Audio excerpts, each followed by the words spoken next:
This podcast is for informational purposes only. It is not intended to provide medical advice. It exists only to entertain.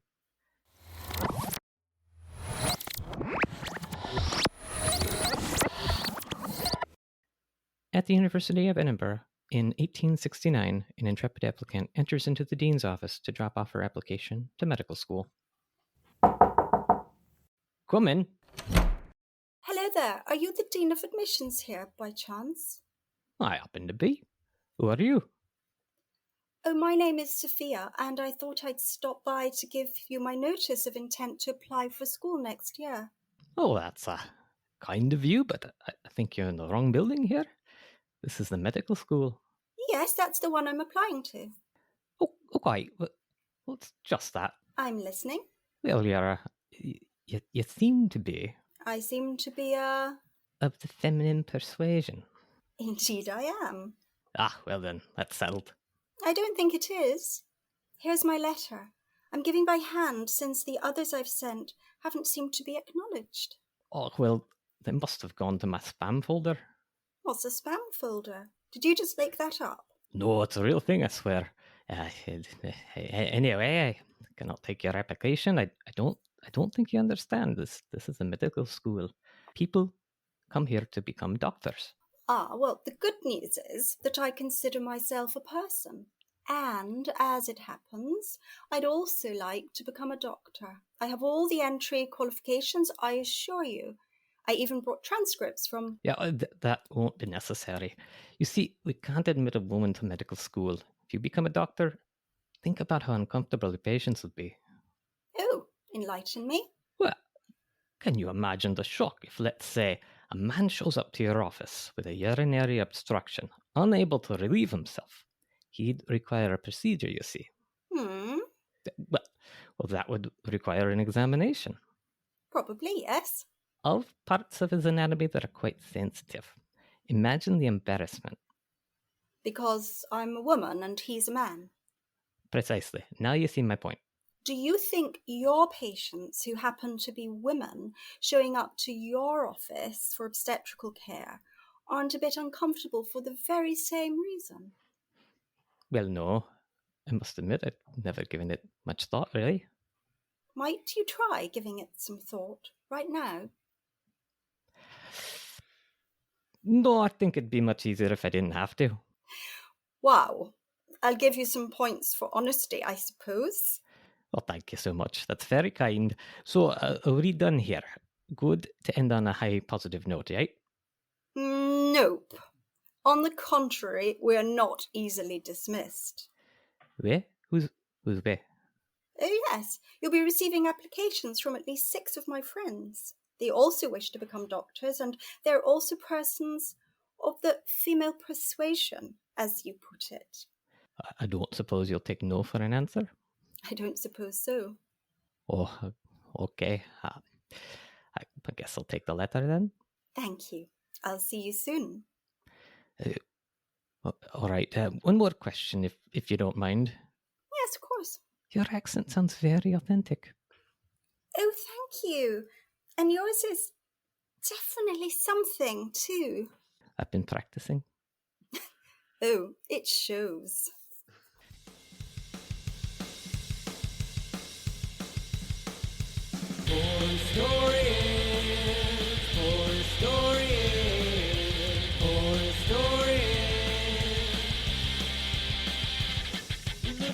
Throughout history, this is facts and there might be. You gotta listen, you don't have to read. For historians, for historians, for historians.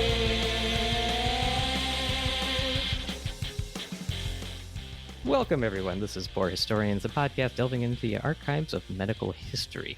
As 3 emergency physicians, we will explore the unusual ailments, treatments, physicians, and all related material having to do with the healing arts. I'm Max, and I'm joined here by my good friends and colleagues, Aaron and Aaron. Where's Mike? Oh, man. He had a rough morning. Not for lack of trying. No, not for lack of trying. So, unlike the previous episode where Aaron just didn't show up because he misscheduled himself, That's how Mike, I am. Yeah. we fought hard to fix a lot of technical issues, but we could not. We just could not make Mike work on the show today. So we gave him a day off. He was very upset about it. He assures everyone, but he will be back once we figure out that technical issue. So, but I will say, Aaron, would you say back in the day you had a tough time getting into and through medical school, or pretty easy? It was tough. Yeah. I mean, I think a lot of people assumed that I would be okay at it, but I had family at the time and I was a non-traditional student. I was a bit older. So that was sometimes a little bit difficult. Did did the application process or your entry into that school incite any riots as far as you're aware, or no? Not that I remember. I also don't people- remember. I don't think people threw stuff at me. I didn't get a lot of bullying. Yeah, not so much. It was. That's I would say too. As tough as it was, we ain't heard nothing yet. So this would normally be, Aaron, as you know, where we talk about Mike's mailbag, but I think we have to give him the day off of that as well, right? Yeah, so I think so. Yeah. we'll go ahead and hit him up with that segment next time. And so before we get to the show, let's take a brief moment to highlight our sponsor. This episode is brought to you by our sponsor, Artery Inc. They are an anatomy and healthcare-inspired apparel company right here in Milwaukee, Wisconsin, with a wide variety of human body-inspired designs, with numerous clothing choices for the healthcare worker or anatomy enthusiast in your life. Maybe that's you. If so, go over to www.arteryinc, that's INK.com, to browse their selection and use promo code LISTEN2PHP to save 10% on orders over $35 and show your support for the show, as well as for this awesome company. Please note that that does not apply to their subscription boxes. Welcome back. So, hey, guess what? Today we are excited to welcome a guest. On the show today, we have Janey Jones, all the way from Scotland via the magic of the World Wide Web. Janey is a graduate of Edinburgh University in English literature. Woo! That's, at least especially the two of us on the recording right now, it was partial to, with additional qualifications in art history, sociology, geography, philosophy. And though she's been a published author for over 20 years, and if I'm not mistaken, she's making her first foray into writing about history with the book that we are going to be discussing today, The Edinburgh Seven, available now.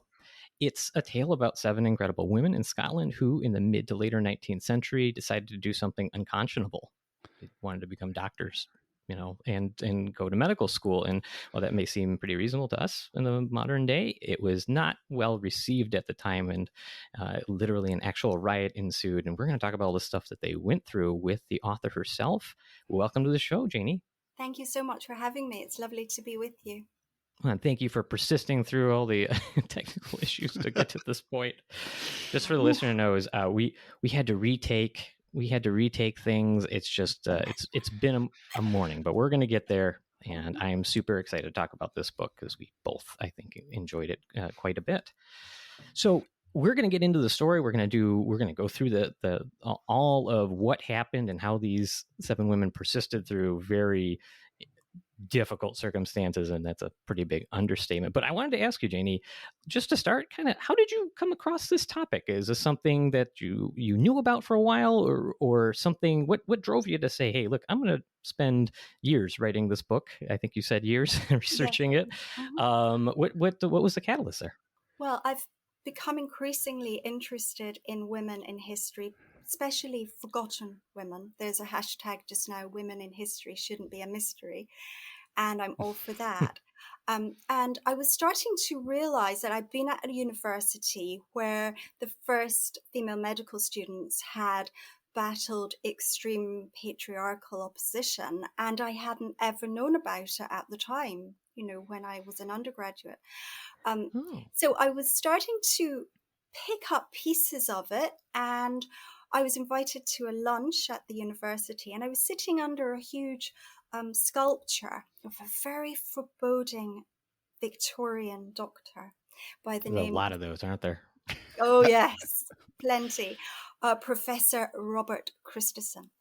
And he was looming large over me and quite terrifying, even in marble. Would you describe his countenance as severe? There's a lot of severe countenances back then, especially in that type of surgeon in person. Yes, he was. He was a daunting figure, and I realized he's the one. He's the one who mainly opposed women in medicine in Britain. And I thought, if I'm finding him scary as an inanimate object, imagine the courage to actually face up to him in courtrooms, in meetings, in the quad.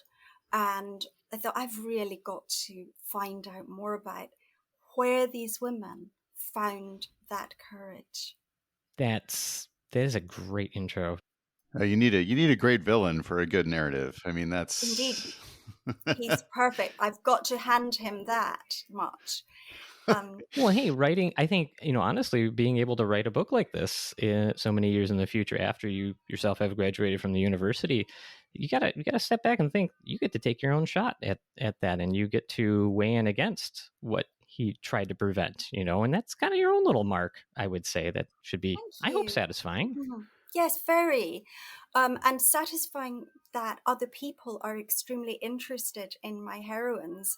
And my job is to turn them from being perceived as difficult battle axes, awkward characters, to actually courageous heroines. And this is my mission. Yeah. Do you think that is a perception that is common for these women? That Yeah, I do. I have heard that said of them then, but also now. Some people saying, oh, well, unfortunately they were so difficult. That's why they left the university. No, unfortunately for the university, they were so brave. And that's why the university had a problem with them, because there were so many attempts to make them go away. That again, that is putting it mildly. So let's talk a little bit. We're going to talk about these 7 women, but if you don't mind, Janey, can you set the stage? When are we talking about? In time, like kind of the time period, and where are we talking about? If you could, and maybe most importantly, who is Sophia Jex Blake? Yeah.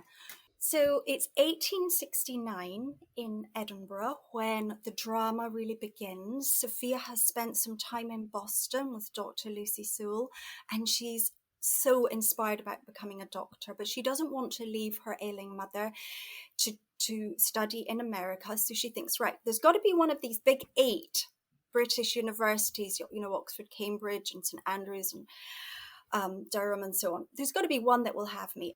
So Edinburgh made the most encouraging noises, and several of the really big hitting famous doctors were all for the women. So she made a visit to Edinburgh. She'd already been there back in 1862. So she came back to Edinburgh and she schmoozed, I would say. She had breakfast parties and, she knew how to work a room, and she made a great impression. Not flirtatiously, purely by charisma and good character. And there were lots of votes, senators, council, faculty. Some went for, some against. But eventually, basically, these are all the administrative bodies of the university. Yeah, there were at least 4 layers of that kind of admin that she had to try to get through. Of course, yeah. I think one of the biggest criticisms about the university process, back then and now, is that there's just not enough red tape. You need more red tape in order to, in order to get through the doors. Yeah, I mean, they on the one hand, if your face fitted, you flew in. On the other hand, if they didn't want you, there were so many ways of blocking.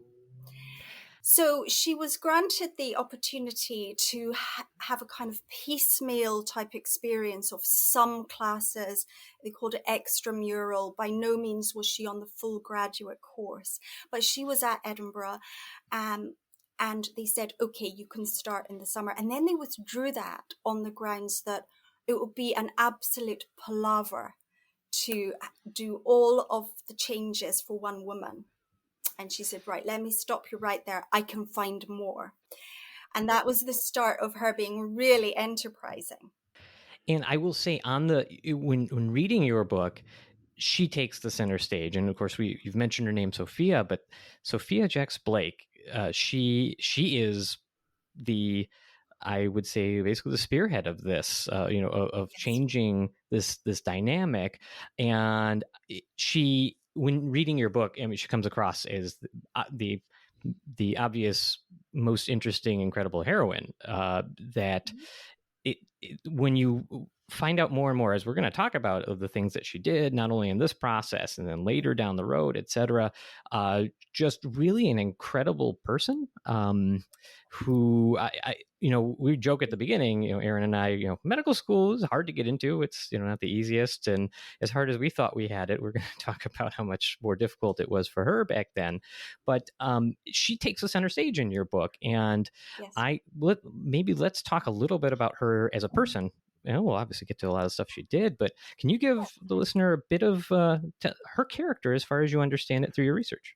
Yes, I grew to be very respectful of her.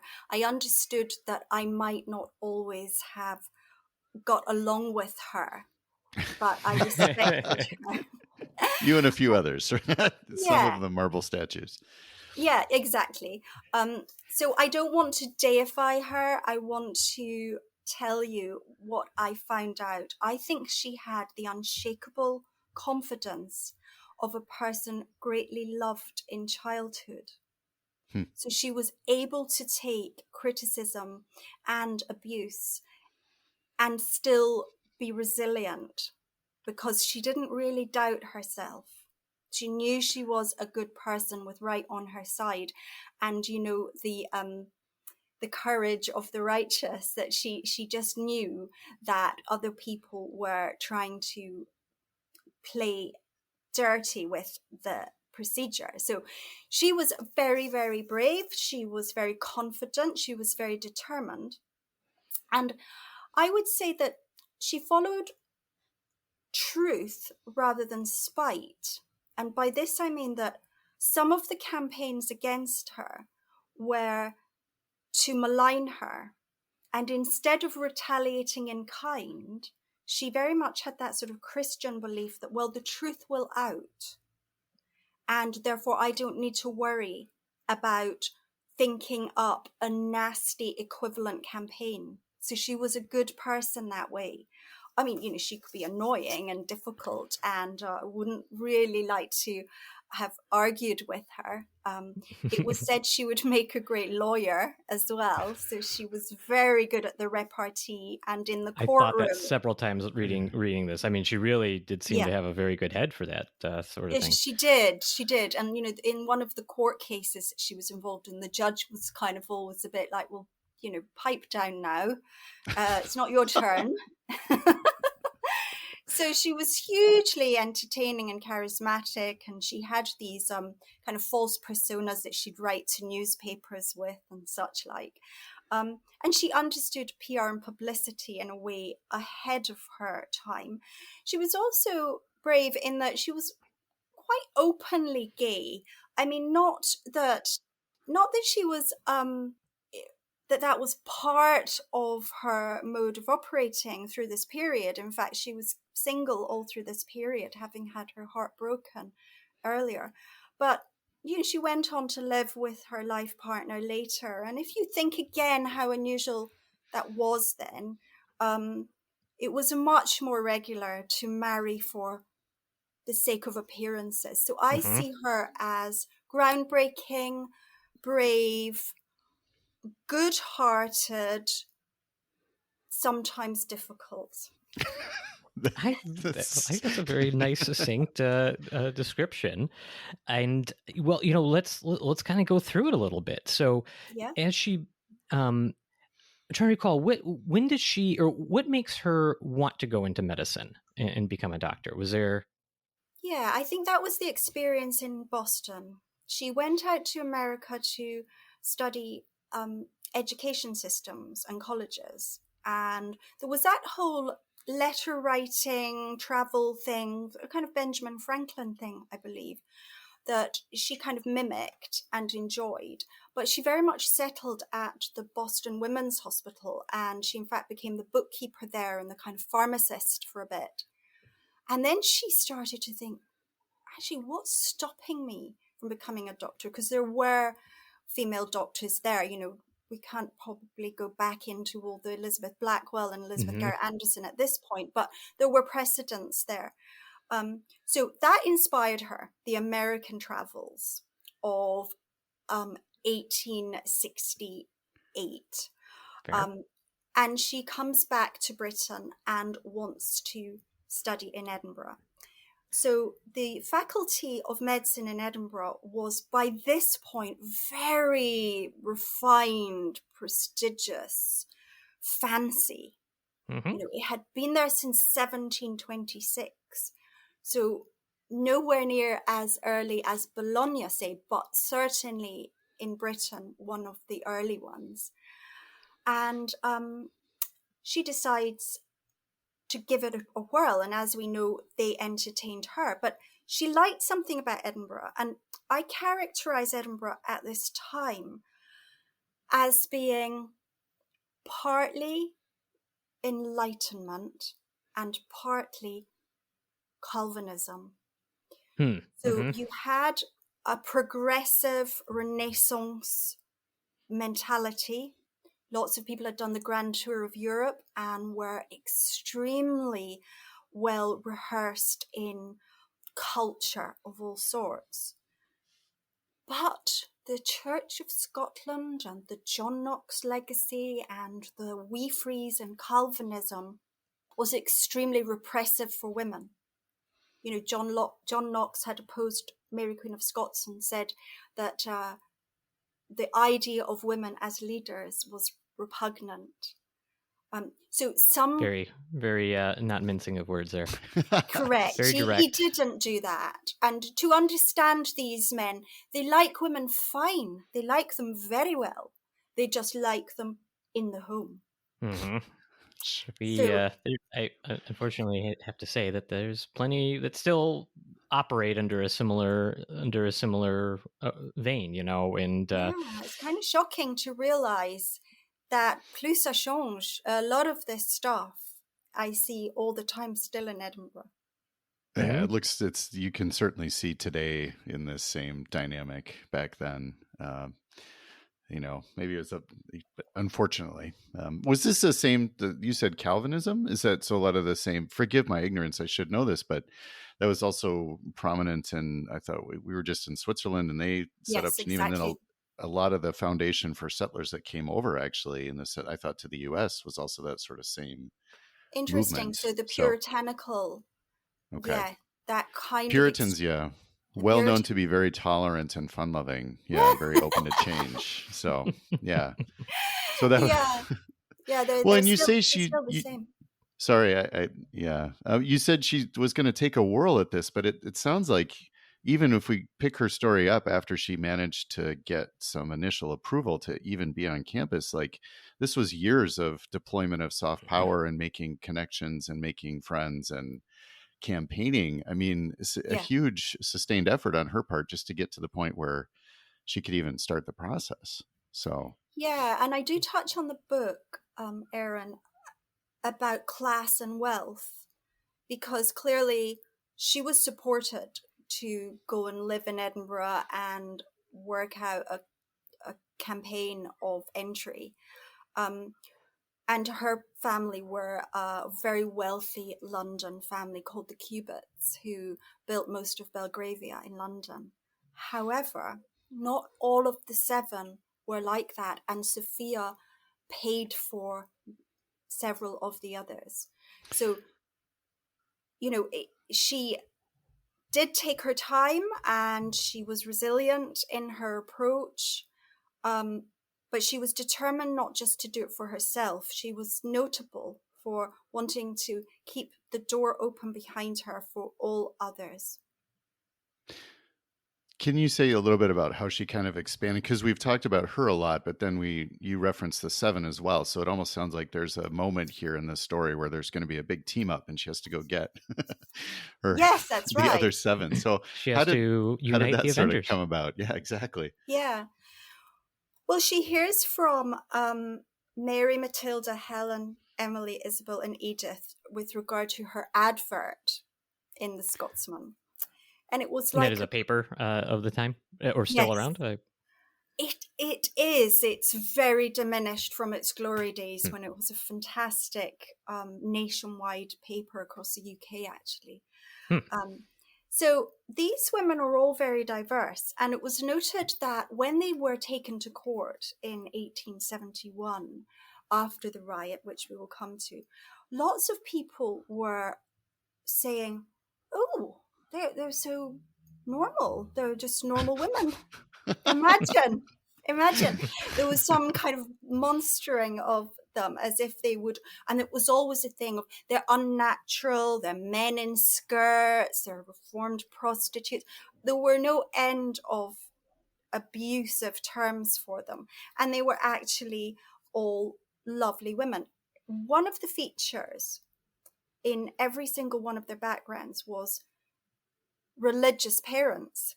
Now that sounds contrary to what I've said about the Calvinism. So this was much more of a kind of Quaker Methodist, your Little Women type family that were abolitionists and so on, social conscience Christians, and they believed that their daughters were equal to their sons. So this group becomes a tight-knit body. Some of them go on to work together all of their lives. And they all do actually have very interesting medical careers. But Sophia galvanized that. She brought them together. She tutored them in a rented house in Edinburgh for the entry exams so that there would be no disappointments. And she was kind of like the vanguard there, and certainly the foremost pioneer. But some of these characters, Isabel in particular, was a great foil for Sophia. She was very much, let's calm down, Sophia. Let's take this from another angle. Imagine how it feels for them. And, one of those kind of extremely maternal and dutiful Victorian feminists who didn't want to be violent or aggressive in any way. And those were very effective women as well.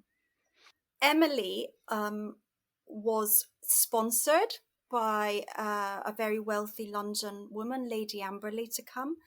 Edith Petchey went on to create the first women's hospital in India, and she was a very fine doctor and surgeon. And I'm not saying they weren't all great doctors, but you will find Edith Petchey standing out as a truly great physician.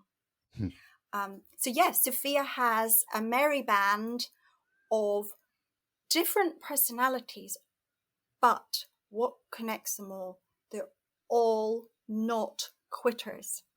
Yeah, well, that becomes clear, I think, in your writing. It's some incredible obstacles. And maybe pick up some of the obstacles they faced from this. I mean, it sounds like she had gathered her band and they were sort of living together in Edinburgh and supporting each other, which in and of itself is, pretty amazing among a group of competitive applicants. Oftentimes you don't see that in graduate education. And from there, though, it seems like it got just worse. Yes. Well, and not only that, like, I think one of the interesting barriers, not just the people standing in the way and trying to make decisions against, one of the things that was really interesting in your book especially is some of the highlights of what was then believed to be sort of the more feminine or women's sphere in medicine, like the roles of midwifery, nursing, and even witchcraft, which we've hit on a few of our episodes, especially like the witchcraft episode, talking about some of the medications that were that came from some of those traditions, whether they were fairly or unfairly attributed to true witchcraft. There were sort of these, at least at the time, felt to be more traditional roles for women who wanted to participate in medicine. And this was kind of one of those things that she had, to move beyond that and becoming a doctor or doing medicine in a different way. That seemed like it was a pretty significant cultural barrier. Am I not wrong? Yeah. Now, this really fascinates me, how you can say that medicine will be too gruesome and gory and unfeminine for you. But you are welcome, my dear, to deliver babies and to tend to soldiers on battlefields with the most horrific wounds that you will ever see. And that's fine, because, you know, you're more suited to the kind of bandaging and all of that. But we will make the diagnosis, and we will prescribe, and you will do. And this argument fell very flat, because it was clear that women from the beginning of time had done lots of very gruesome medical care. Yeah, I'm sure Florence Nightingale was like, no, you're right. It was I was a delicate flower. Yes. Well, quite. And, you know, I'm guessing that some of the obstetrics back in the day would have been among the most, you know, difficult of procedures. And so... still one of those procedures that even as emergency physicians, I think a lot of us, those are obstetrical emergencies, which as part of obstetrical care is one of those things that will keep most emergency doctors awake at night, because kind of they get are a cold difficult sweat to deal just with. thinking about it. Yep, Yes. difficult to deal with. A lot of nuance, doesn't happen very often, and you know, we do care in every sphere of medicine more or less, but that is just one of those. That is one of the, I think personally, one of the scariest areas of emergency care. It's a very brave specialty, Yeah, and you've got certainly at least 2 lives to think about, and maybe choose between even. So my research showed regarding midwifery and witchcraft is that a local midwife would sometimes be asked to perform abortions for reasons of reputation for young girls. She would sometimes be asked to deal with the death of a baby during a difficult labor, maybe a poorly advised kind of process in a labor. And so the idea developed that sometimes these women were burying babies and associated with the death of babies, and then it was just one hop, skip, and a jump to say that this was sacrificial, or and so it... Oh, I don't mean to interrupt you, but I actually have pulled up one of the passages that struck me was the Eleanor Plead oath, where it's, you know, this is how ingrained in sort of the, I don't know, the culture's fear of this particular part of medical profession was like this. They literally had an oath where midwife would basically say that I have it right here. I'm going to read it. Okay. I will not destroy the child born of any woman, nor cut, nor pull off the head thereof, or otherwise dismember or hurt the same, or suffer it to be hurt or dismembered by any manner of ways or means. That's insane. I mean, to say that that this is sort of an undercurrent, at least in the culture, that there is that fear that this women in medicine, in this part of medicine, could be thought to be capable, you know, like of these sort of things. I mean, that's a big obstacle. At the same time, the royal family insisted on females delivering royal babies because they were thought to be the most experienced and the most sympathetic and the most knowledgeable. So somewhere around about Regency times in Britain, which would be the late 1700s, early 19th century, that period, there was an attempt to malign women a bit. They were becoming interested in making bodies and authorities around medicine.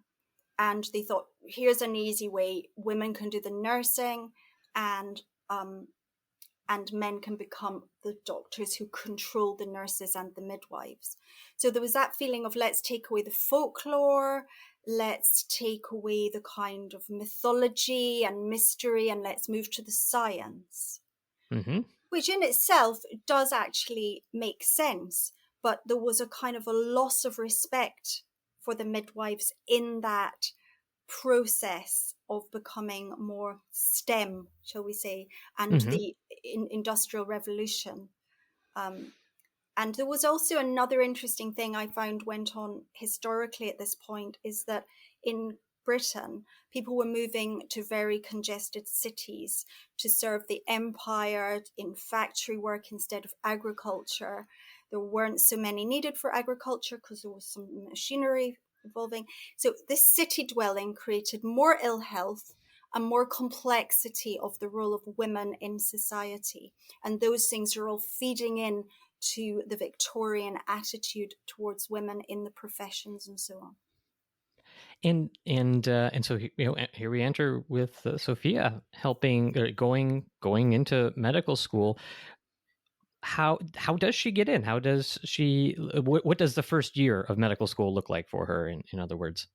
Okay, so she's actually having a good experience at first. She's just delighted to be in, and she has to wait for various of the other girls to matriculate and so on, and they're becoming quite a gang living at 15 Buccleuch Place in Edinburgh. And one of the things that's really got to me was that I had tutorials in the house next door as an English lit student, and there was no plaque, there was no Sophia, nothing, huh? and the gang lived here.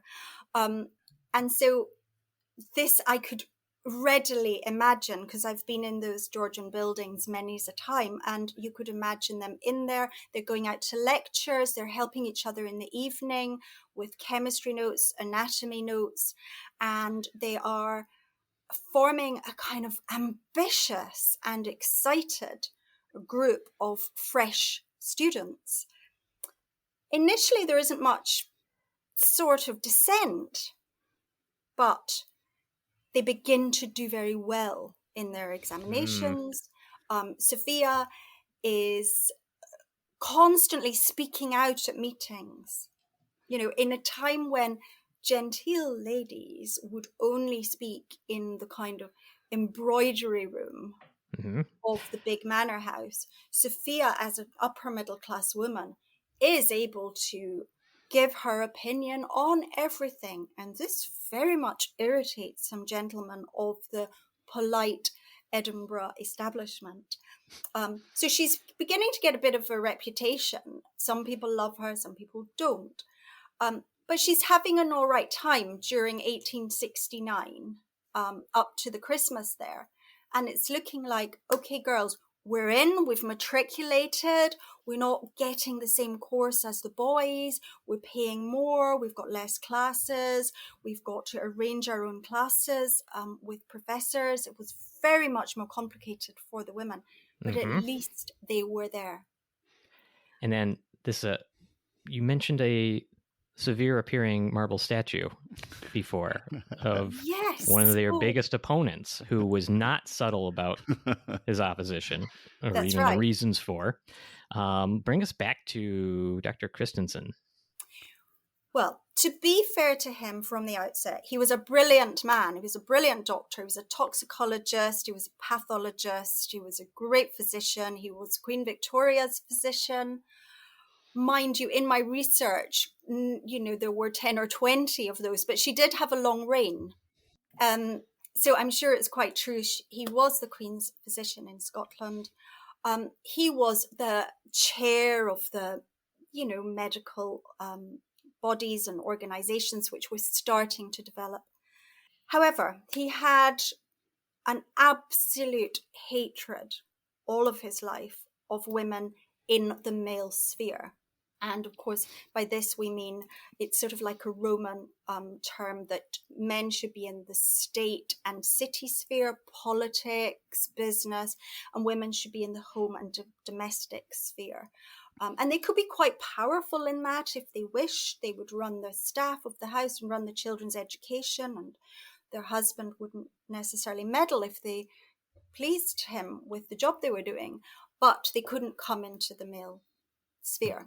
So that was one of the characteristics that Christensen especially loved. He was a religious man, a God-fearing man. He gave evidence at the trial of Burke and Hare, who were the famous grave snatchers in Edinburgh. People thought talked about them in the past. Yeah, people thought he was marvelous. However, he gets very vocal at meetings and talks about women having small brains.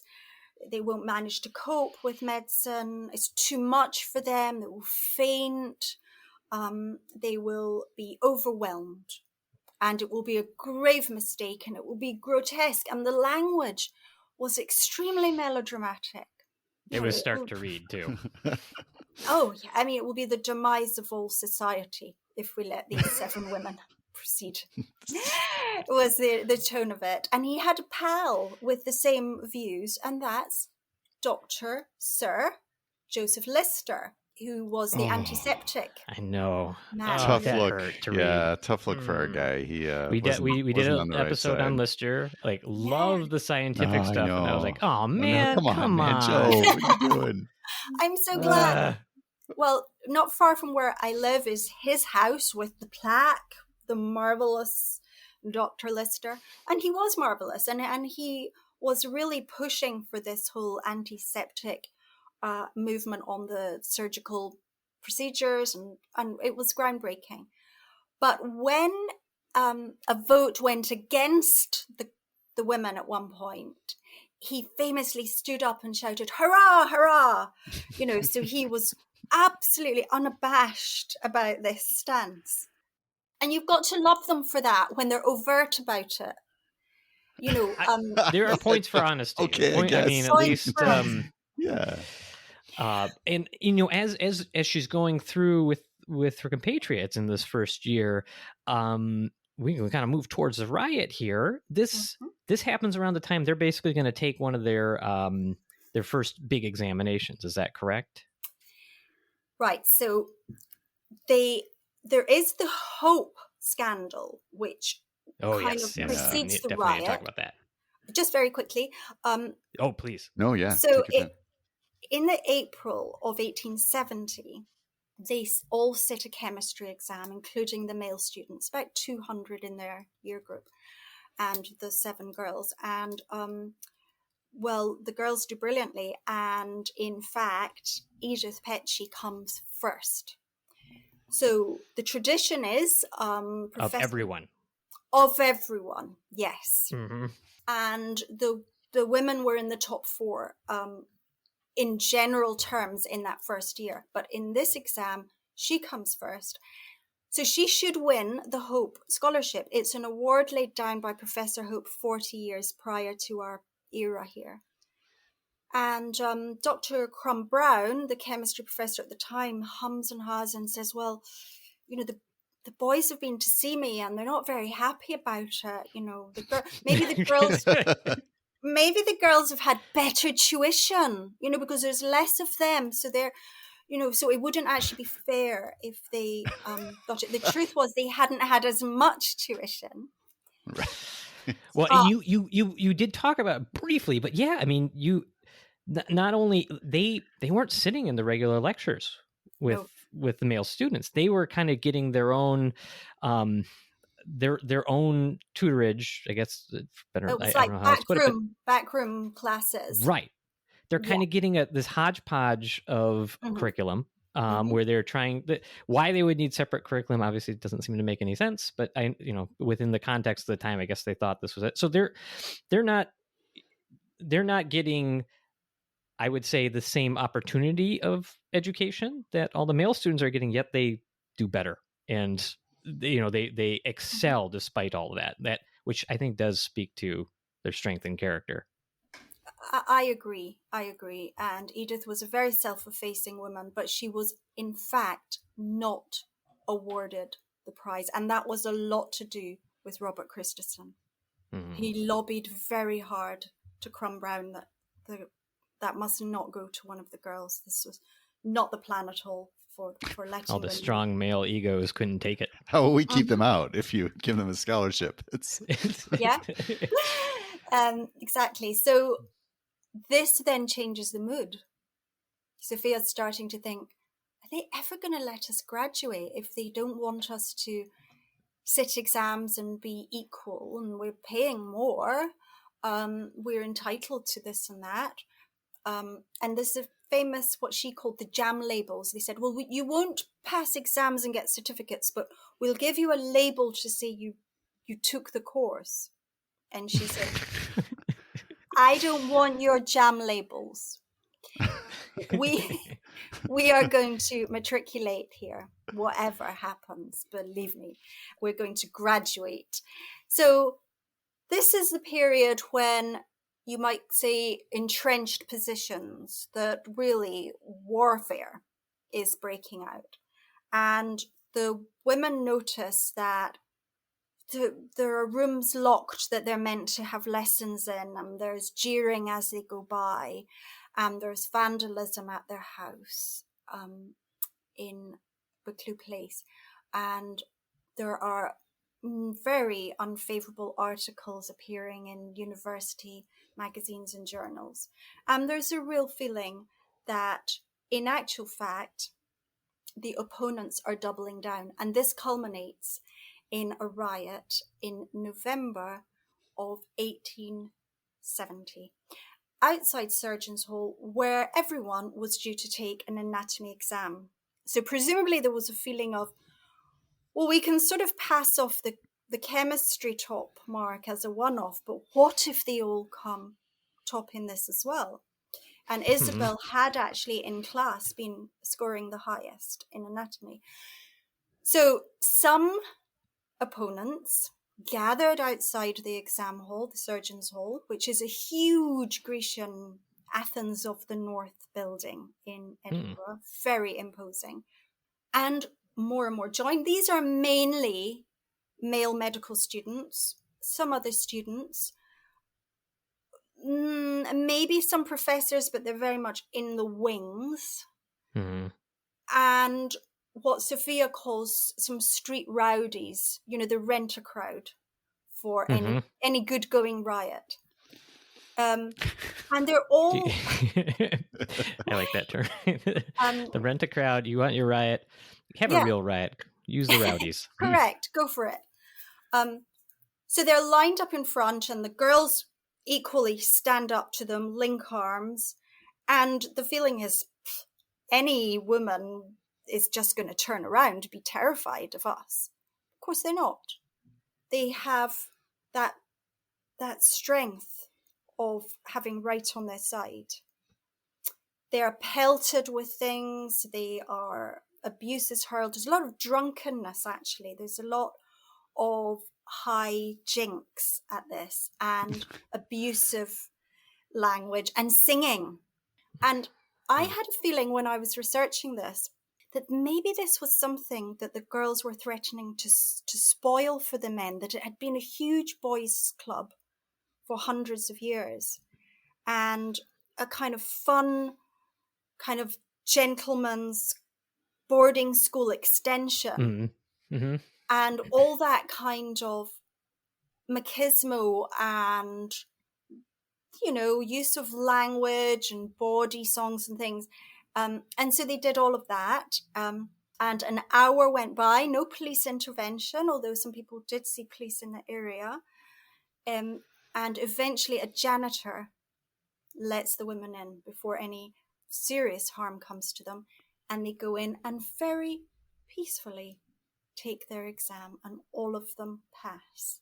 So, but a solid hour, that must have been so imposing. I mean, I think you do talk about in your book the way they sort of would link arms and support each other, but still you have 7, women standing in the street with this angry mob, essentially throwing trash at them and yelling at them. And I mean, straight out bullying and threatening. And I mean, it's really disturbing, because this was high society of Edinburgh. The sort of boys who went to study medicine at Edinburgh had been to the best schools, were from the best families, and it was thought to be very refined. And I always take a bit of issue with that, because they were always sort of like trading cadavers, and there was a lot of skullduggery always went on at the medical school. Many hijinks. It's a delightful pun. Yeah. However, this is a new low, and the newspapers start to report that in an age when chivalry towards women is the social norm, that these men should be thoroughly ashamed of themselves for being so abusive towards innocent women. They were Definitely. not. I mean, it just sounds like intimidation of the highest order. And you said the professors were in the wings, but if you think about that sort of the structure, that old boys club and boarding school and so on, this didn't happen without the full knowledge and encouragement of the faculty, because in those days, and even now, if you want to break up a group of boys, a teacher can do that, Yes. very quickly, and they certainly could have been brought back into line. So this sounds like this was even more cowardly, perhaps, just a huge low. When given the power dynamic, especially. Right. Yeah. You do mention, though, and as you've said before, I mean, you're giving us the broad strokes of this, but you do take great pains in your writing to point out that they also had many allies that would try to watch out for them, or even walk them home so they're safe. And there were elements of, it sounds like, the students and the society that also were on their side, but still, in the face of that kind of opposition, it's just still. Well, I always think of, remember the famous film, A Few Good Men. I always think this was just a few bad men. I think it's as simple as the fact that about 2 or 3 of the most powerful men didn't want them there. There were many professors who supported them, notably Professor David Masson of the Belles Lettres, which was the old literature department. He was constantly defending them.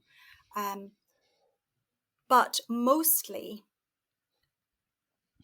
that sort of championing of them wasn't enough against the very high tier of management. And as Edith later wrote several years after, that appealing to the next body, or the senators or the infirmary or all that, it made no difference, because it was the same few guys running everything. So, however, there were very many Irish students who were super supportive of the girls, and would walk them home, and they called them their Irish bodyguard. So go the Irish. I love that part. Like, from an Irish family, that makes me very happy. Yeah, the Irish boys were the best. And certainly lots of women, some famous women as well, were starting to write to them to say, don't give up now, you're nearly there, you've come so far, we do appreciate it, here's some money. There was a big bank account of donations, which was needed when Christison and his assistant decide to take Sophia to court for defamation. Related to the riot, or at least behavior of the riot. Let's talk about that a little bit. What happens? What's the court case that follows this? What did Sophia do wrong in being the target of a riot? Well, on the 2nd of January in 1871, she's at a meeting for the Royal Infirmary. Now, she's done something quite clever, is that she's donated £5, which allows her to have a say at meetings.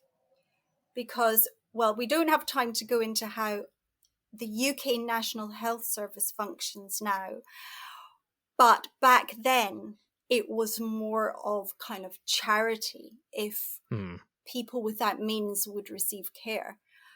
So lots of wealthy people donated £5 a year. So that gave her a right to speak. And at this meeting in early January, she said, well, of course, we have endured the most horrific opposition, culminating in the riot. And she said, well, I think I know who started it. It was Edward Cunningham Craig. And what's more, he was drunk.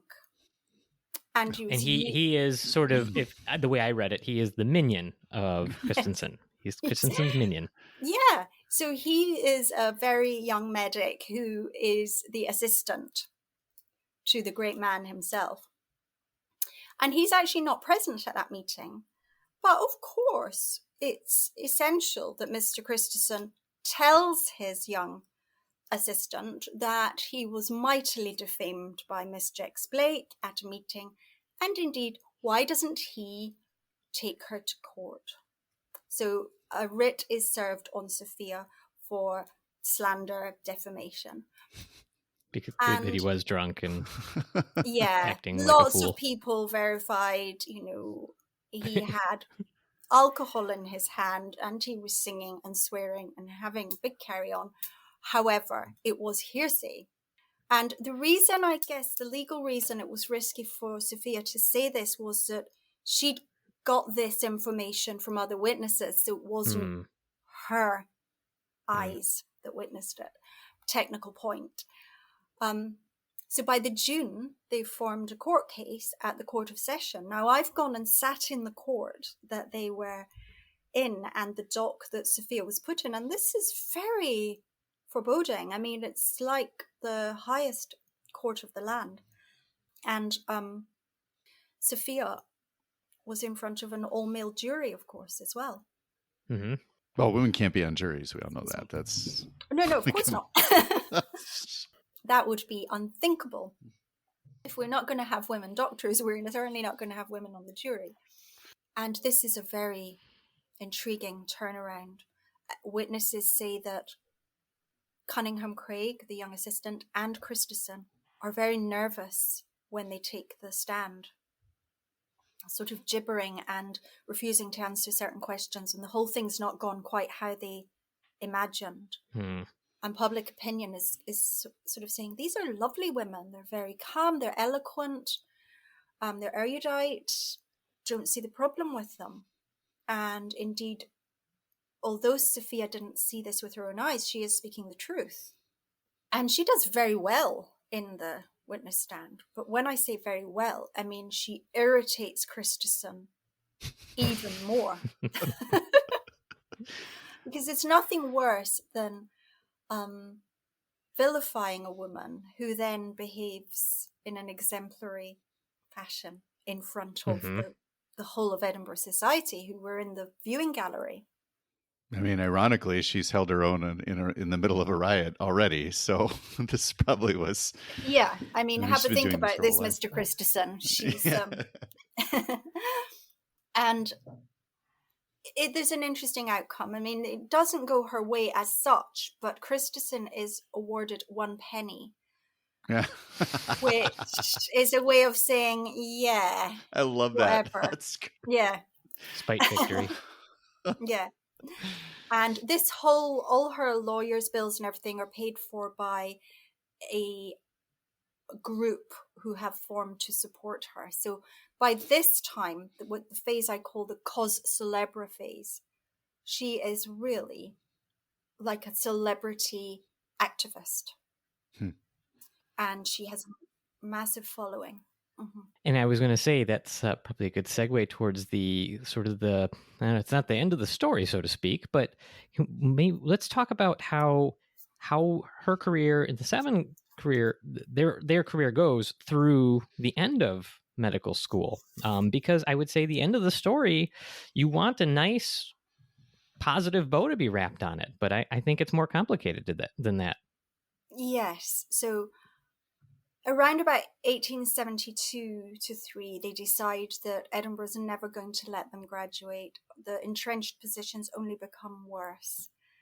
And you've now got the Lord Advocate, which is Scotland's highest law lord. He is now facing opposition from the university bodies and boards. And it's almost a battle of the judiciary now. And Sophia's brother advises her, look, even if you have a moral and legal victory, it will be a sort of Pyrrhic victory because you won't really be able to operate with these people. So Sophia decides she goes to London and she then goes to Switzerland, which has been very progressive about educating women in medicine. And she concludes in Dublin. A few of them do that. So you could take your qualifying MD exams in Dublin. So there again, go the Irish, Matt. Good job, Irish. Yeah, we're Yeah. loving the Irish. Sure, my family members who listen to this will be very proud. And so roughly speaking, what happens is that in the 1870s, Sophia and some of the others lobby Parliament at Westminster in London. And by 1876, they have helped change the law so that gender becomes irrelevant in registering a qualified doctor in the medical bodies and organizations. So that's a huge turning point. All of them work in medicine. The ones who have a few children didn't become MDs, but I think that was just two of them. So basically, Sophia goes to London, starts up a women's teaching hospital with Elizabeth Garrett Anderson and Isabel. Helen Evans, she was the one who married the editor of The Scotsman in a very interesting rom-com element to the story. There you go. Yes, it's something for everyone. She fights for women and girls' education all of her life. Emily Bovell sets up a doctor's practice in Wimpole Street in London. Mary becomes the senior physician at the new Hospital for Women in Marylebone in London. Matilda goes to Japan with her husband and she sets up a school of midwifery in Japan. And Isabel supports Sophia in the educating of female doctors. So they stay friends, they stay in medicine. 5 of them become MDs, and they go on to have children who were doctors and surgeons. And the legacy of the Edinburgh 7 is that they endured and they became qualified doctors.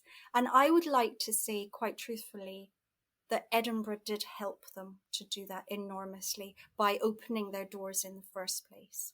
I was going to say, it seems like they were kind of successful in changing the general, the fact that the public opinion that was initially against them, even if it wasn't the largest opinion, Yes. they do seem to win over the society by persisting.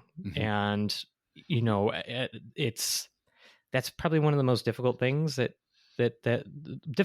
happens over and over in human history, is that you do the right thing without violence on your part, and you win over the public opinion by just being on the side of good. Yes. Even if it didn't turn out the exact way you would want, that they go through Edinburgh University or University of Edinburgh, they get their MD there, they go on. It didn't happen that way, but they made a huge impact and pushed things in the right direction by just staying on the track as best as they could. Yes, and it might be true to say that Christensen and Lister and 2 or 3 other opponents, they actually generated so much publicity for the women. Yeah. And I like to think that enemy. I like to think that really did annoy them. Ultimately, because if it had all gone very smoothly, well, we wouldn't be discussing this, but if they hadn't been quite so aggressive, I don't think the public would have got behind Sophia. Now, some people at the time were saying, if Sophia hadn't railed and rallied against everything so much, would Christensen and the others have just let them glide through? And from my research, I would say no. If they hadn't had these strong characters, they would have probably gone after the Hope Award.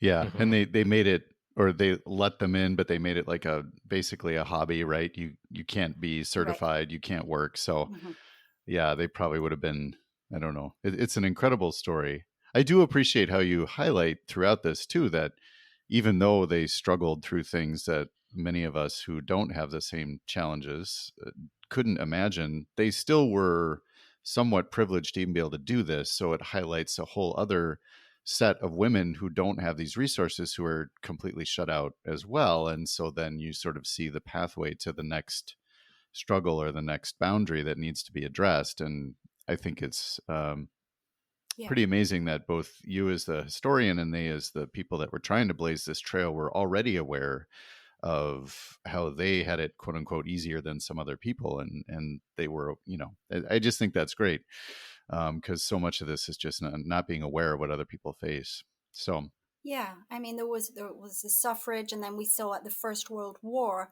that so many male doctors were killed or on battlefields that there was a greater acceptance of women in most of the professions actually then. But for the Victorian era, this was the biggest battle and the biggest turning point for women in medicine, but in the professions as well, because there are very interesting tales to tell about the first women lawyers and so on too.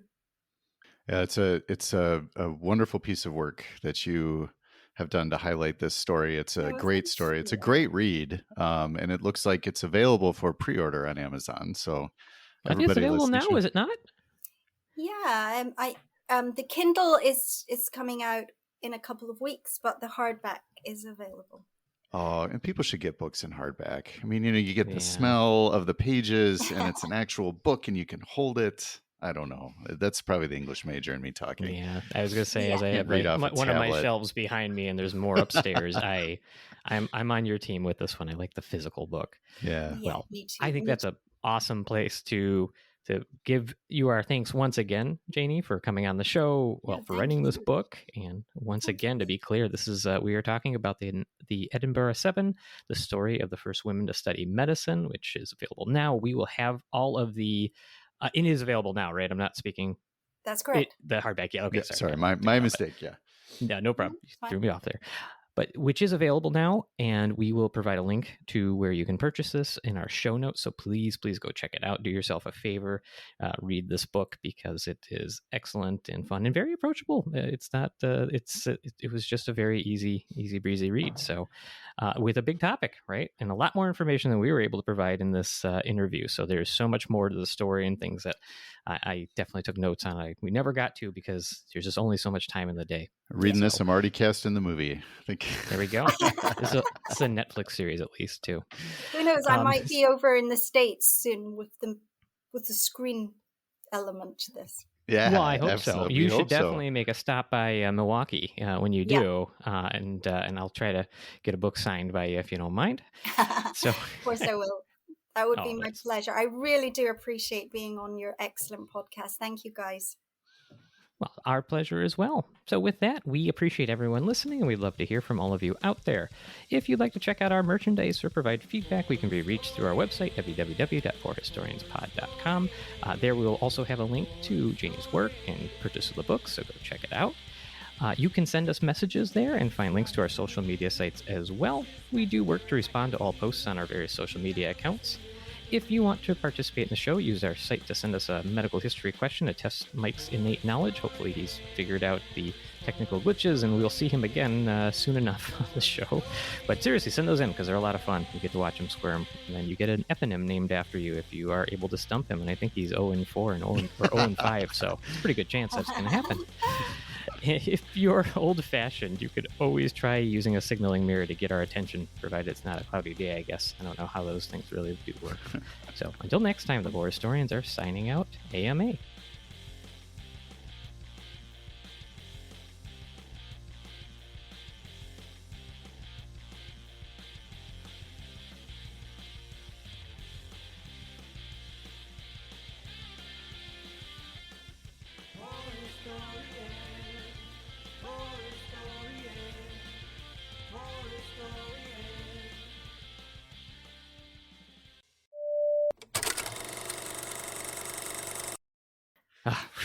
All right.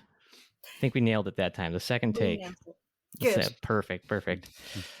Oh, yeah. No, I think watching a little bit of Train Spotting beforehand did help. It did. It was strong in places. I think that is a very kind way of putting it. Thank you. I'll take that. That's a victory. All right. Welcome segment.